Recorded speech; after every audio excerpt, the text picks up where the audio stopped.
My name is Kenneth Frampton, and I'm honored to be able to participate indirectly with this revival of the interest in the project for the National Library, which I was witness to by virtue of being a member of the jury when the firm of Bevik and Perovic were awarded first prize for their design.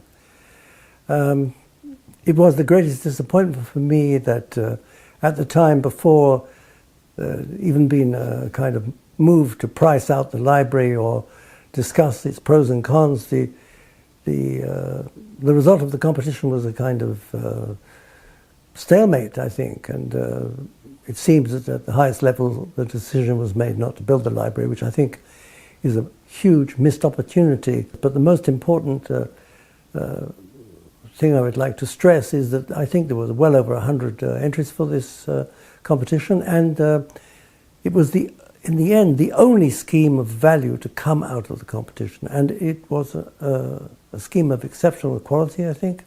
I mean, maybe one of the most striking things about it, I think, is the way it is so contextual. It is so beautifully cited in relation to the famous historic University Library of Plečnik, and it relates to Plečnik and to the overall fabric of Ljubljana in a very sensitive way.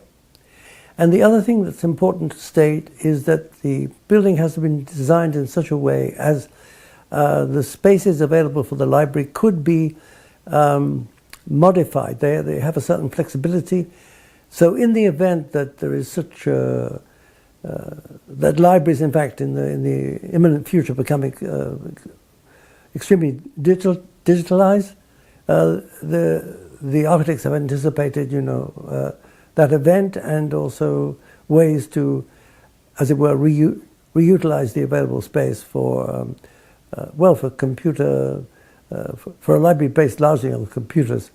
So I think it's an exceptional work, and I hope that in the near future it's possible to make a more positive decision about its realization. Thank you.